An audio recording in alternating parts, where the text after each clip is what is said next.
방사능 올림픽에 대한 우려를 오늘도 이어갑니다. 일본이 숲의 경기장이라고 홍보해온 올림픽 주 경기장은 나무를 주재료로 해서 지어지고 있습니다. 그런데 여기에는 후쿠시마산 목재가 쓰인 것으로 확인됐습니다. 이미 방사능에 오염된 토양에서 자라난 나무들입니다. 황예린 기자입니다. 도쿄 신주쿠에 지어지고 있는 올림픽 주 경기장입니다. 일본은 나무를 주재료로 삼은 친환경 숲의 경기장이라고 홍보해왔습니다.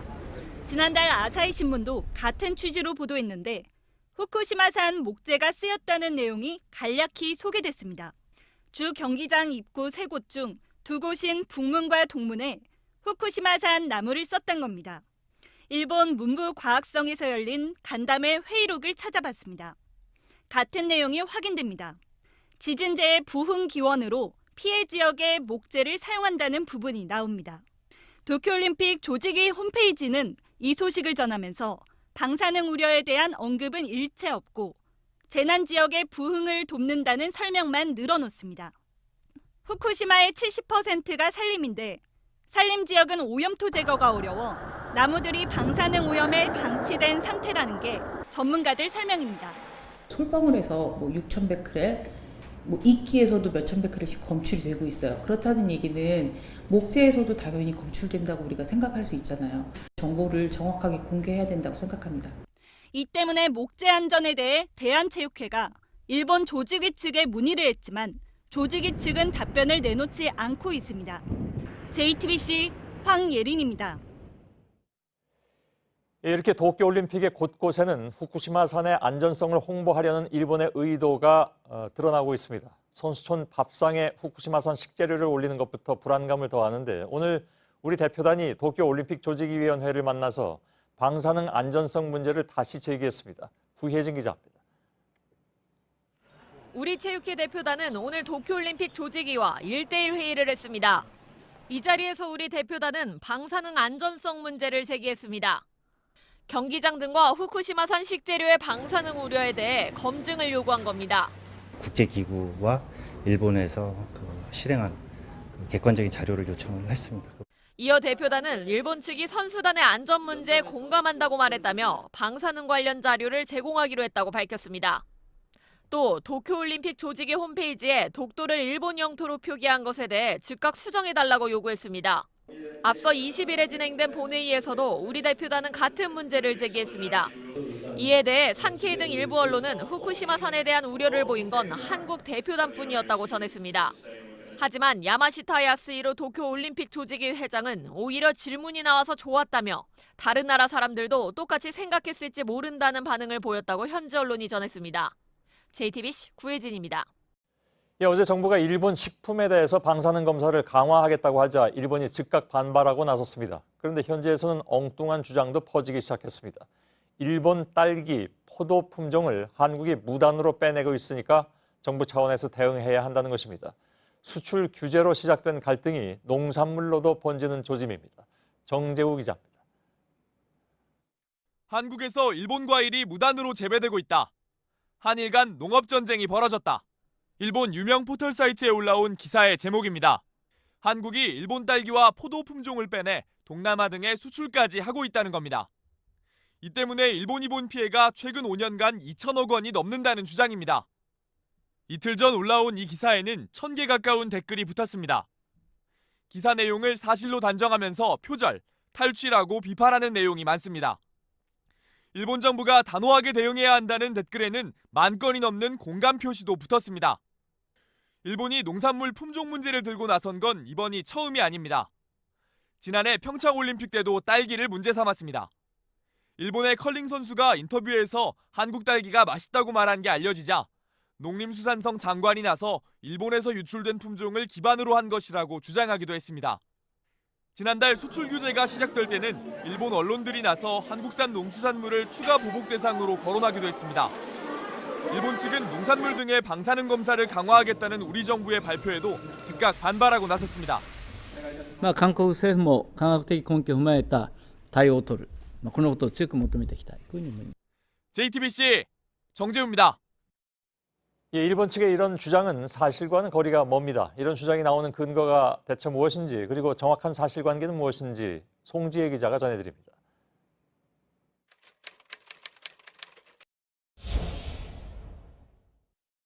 우리나라 딸기 시장의 80% 이상을 차지하는 국산 품종 설행입니다. 2005년 충남 딸기연구소가 일본의 두 품종을 교배해 개발했습니다. 당시 한국 시장을 점령한 일본 딸기를 대체하기 위해 품종 개량에 나선 겁니다. 새로운 품종을 만든 것이라 전혀 문제가 없다는 게 우리 정부의 설명입니다. 실험, 연구 또는 다른 품종을 육성하기 위한 육정 재료를 사용하는 것은 위포프에서도 아무런 문제 없이 인정을 하고 있는 부분이고, 식물의 특허권을 보호하기 위한 국제기구에는 우리나라와 일본 등 70여 개국이 가입돼 있습니다. 이 나라들이 도입한 제도에 따르면 다른 품종을 개발하기 위한 경우엔 품종 보호권의 효력이 미치지 않습니다. 보다 다양한 품종을 만들어 농업을 발전시키자는 취지에서입니다. 미국 라일락 시장의 30%를 차지하는 미스김 라일락도 우리나라의 정향나무를 개량한 겁니다.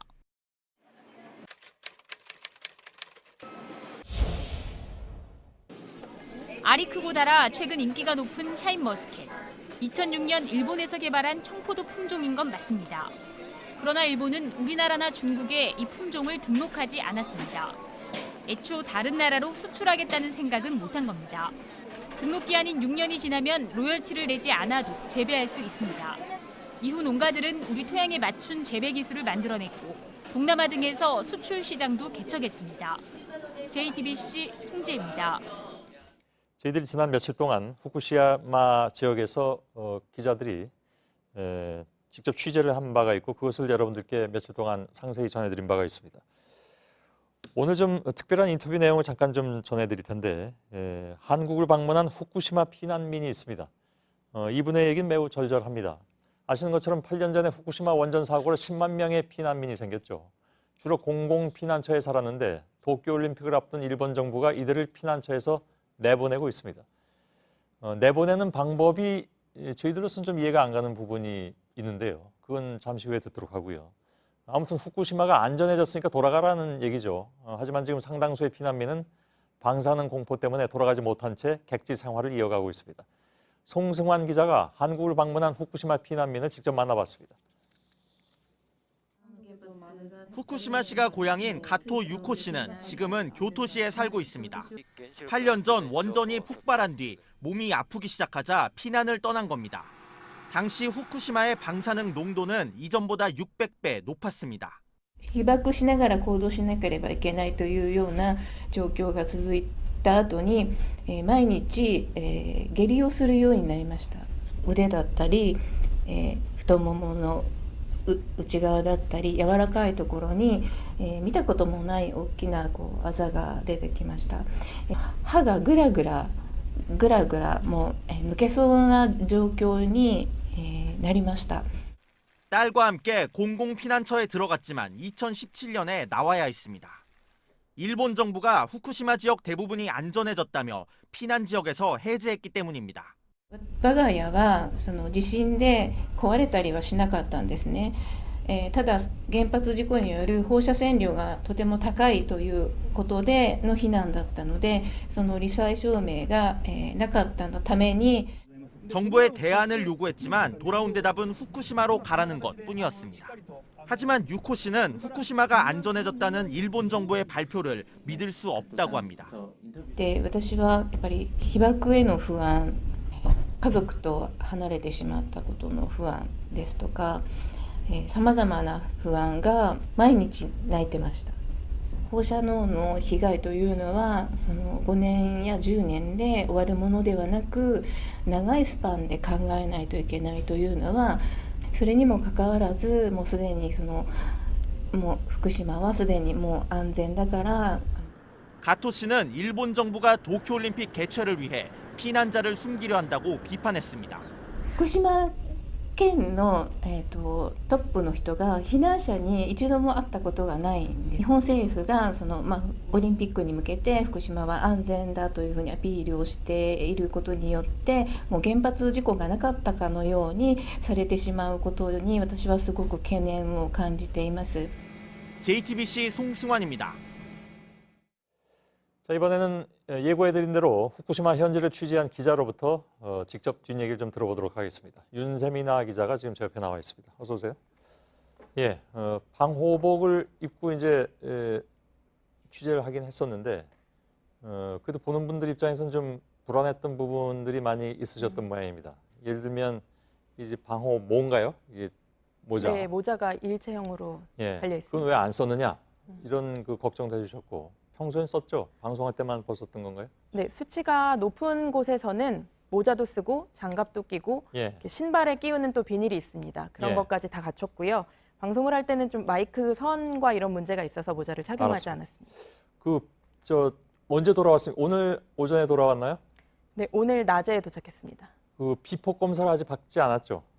네, 시간 관계상 아직 받지 않았는데 받을 예정입니다. 과거에 김현기 특파원이 후쿠시마 발전소 근처까지 갔다가 물론 많은 그 장비를 다 하고 갔음에도 불구하고 비폭 검사를 했더니 기준치 조금 넘게 나왔었다라는 그런 선례가 있기 때문에 내일이라도 꼭 받기를 권하고요. 자, 저희가 그 닷새 동안에 닷새 동안 정도 됐죠. 쭉 취재를 하면서 보니까 여러 가지로 좀 굉장히 생각보다 위험한 그런 지역도 있다. 이런 것은 저희들이 이미 전해드렸습니다. 그런데 방사능 피폭 피해를 입은 후쿠시마 주민들 얘기를 이제 들어봤잖아요. 좀 아까도 들어봤는데 8년이 지났지만 아무튼 좀 안전하다는 정부의 입장은 믿지 않는 것 같습니다. 실제로 그렇습니까? 네, 현재도 원전 폭발 사고 이후에 몸이 아프다 이런 걸 호소하는 분들이 굉장히 많았습니다. 정신적인 충격이 회복되지 않는다면서 고통을 호소하는 분들도 상당히 많았고요. 저희가 실제로 만나본 한 주민은 폭발 사고 당일에 방사능 낙진을 맞은 분입니다. 이분은 피부병과 탈모 그리고 심장 질환을 앓고 있다고 호소했습니다. 오염된 마을을 떠나서 피난 생활을 하게 되면서 삶의 터전을 완전히 잃어버리거나 가족과 헤어져 살아야 하는 이들도 만날 수 있었는데요. 이런 주민들에게 내년 올림픽은 관심 밖의 이야기일 수밖에 없고 오히려 많은 이들이 방사능 문제가 해결되지도 않은 상황에서 후쿠시마에서 올림픽 경기와 이벤트가 열리는 것에 상당한 반감을 표하기도 했습니다. 근데 올림픽이 열리면 아무튼 지역 경제를 살릴 수 있다 이런 것이 일본 정부의 입장인 것 같은데 그것도 이제 주민들은 동의하지 않는다는 얘기군요. 그러니까. 그렇습니다. 일본 정부의 판단은 이 후쿠시마 주민들의 생각과는 굉장히 많이 동떨어져 있다. 이런 것을 저희가 현장에서 느낄 수가 있었는데요. 일단 일본 정부의 계획은 야구처럼 인기가 많은 올림픽 경기를 후쿠시마에서 열고 성화봉송 출발이라는 이벤트를 해서 후쿠시마의 부흥을 상징적으로 보여주겠다는 겁니다. 8년 전에 큰 사고를 겪었지만 대부분 회복을 했고 이제는 모든 것이 정상으로 돌아왔다라는 것을 보여주려는 의도인데요. 하지만 주민들은 본인들이 처한 현실은 여전히 고통스러운데 정부가 그 부분을 외면하고 부흥과 재건만 강조한다고 비판했습니다. 여전히 높은 방사능 수치가 나오는 마을에 대해서 매우 성급하게 피난 지시를 해제하고 지원금을 끊으면서 살던 곳으로 돌아가라고 하는 정책이 대표적입니다. 저희가 현지 주민의 얘기를 직접 들어봤는데요. 한번 보시겠습니다. でいつの間にか復興五輪って言ってもまたそうやって都合よく利用するのねとしか思えないから諦めてしまってる。本当ならもっと怒っていいはずなんですよ。私たちは、オリンピックなんてやってる場合じゃないでしょって、もっとこんなに苦しんでる人がいるんだからって。 이분은 저희 리포터에 자주 등장하는 분이 됐습니다. 주민들이 느끼는 방사능 공포라는 것이 이제 현재 진행형이다 이런 얘기가 되는데 실제로 윤세미나 기자가 보기에도 실제로 그랬습니까? 그러니까 후쿠시마 전체가 사람들 살기에는 좀 어렵다, 불가능하다 이런 생각들을 가지고 있던가요? 네, 사실 일주일이 채 안 되는 기간을 머물렀기 때문에 현지 주민들이 느끼는 감정의 100%를 저희가 이해했다고 보기는 조금 어려울 것 같습니다. 다만 취재를 하면서 확실히 느낄 수 있었던 것은 후쿠시마의 방사능 공포가 전혀 과장된 것이 아니라는 점이었습니다. 차를 타고 달리다 보면 주민들의 집에서 100m도 채 떨어지지 않는 곳이나 논밭 바로 옆에 수백 개가 넘는 오염토 포대가 쌓여 있는 것을 매우 쉽게 볼 수 있습니다. 그나마 도쿄올림픽을 앞두고 치우고는 있는데 저장 공간이 부족하다 보니까 공사 현장이나 밭농사에 이런 오염토를 재활용하는 고육지책까지 내놓고 있는 게 현실입니다. 일부 마을에서는 기준치의 25배가 넘는 방사능 수치가 나오고 있는데도 피난을 해제하고 주민들을 돌아오도록 독려하고 있었습니다. 예. 정부가 이 같은 태도를 취하면서 방사능의 공포에 어느 정도 무뎌진 주민들도 많은 것으로 보였는데요. 후쿠시마시의 조금 번화한 시내길에서는 마스크나 방호복 같은 안전장비를 갖추고 다니는 이들은 거의 찾아볼 수 없었습니다. 또 사고 원전에서 매우 가까운 마을에서 만난 작업 인부들과 주민들 중에서도 마스크나 장갑 정도는 꼈지만 방호복을 입지 않고 있는 이들도 많았습니다. 예. 우리가 왜 그 미세먼지가 이렇게 계속 닥칠 때 가을 이후에 처음에는 좀 이렇게 하다가도 나중에 그게 일종의 생활화처럼 돼버리니까 마스크 하는 것도 안 하게 되고 이런 거나 비슷한 상황인 것 같습니다. 네, 맞습니다. 위험하다는 걸 알면서도 잘 실천이 안 되는 그런 무감한 상황, 뭐 이런 거, 혹은 짐짓 이렇게 좀 무시하고 싶은 상황, 곁에 닥친 공포를 그런 심리가 아닌가 싶기도 한데 그 야구 경기가 열리는 아즈마 경기장인가요? 거기도 수치가 2배 가까이 높게 나왔다 그런 거잖아요. 그래서 거기서는 경기를 오래 하면 할수록 좀 불안할 것 같아서 실제로 그럴까요? 네, 저희가 경기장 주변을 돌면서 여러 곳의 지점을 측정을 해봤는데요. 경기장 바로 앞에 있는, 그러니까 30m도 채 떨어지지 않은 풀숲 같은 공원이 있습니다. 예. 그런 풀밭의 한가운데서 시간당 0.5 마이크로시버트 안팎이 나왔습니다. 기준치인 0.23 마이크로시버트의 2배 수준인데요. 예. 이 수치는 국제기구는 물론 일본 정부도 1시간에 그 이상의 수치에 노출되지 않는 것이 좋다고 보고 공기 중의 방사능 수치를 이 정도로 관리하겠다고 정한 기준입니다. 아, 예. 물론 한두 시간 노출된다고 바로 인체에 영향이 간다고는 할 수 없겠지만 오랜 기간 이 정도 수치에 노출이 되면 방사능에 피폭될 가능성은 커질 수밖에 없습니다. 예. 또 노출되는 사람의 나이나 건강 상태에 따라서 영향을 받는 정도는 다 다를 수밖에 없습니다. 예, 알겠습니다. 자, 여기까지 듣도록 하겠습니다. 예, 윤세민아 기자였습니다. 수고했습니다.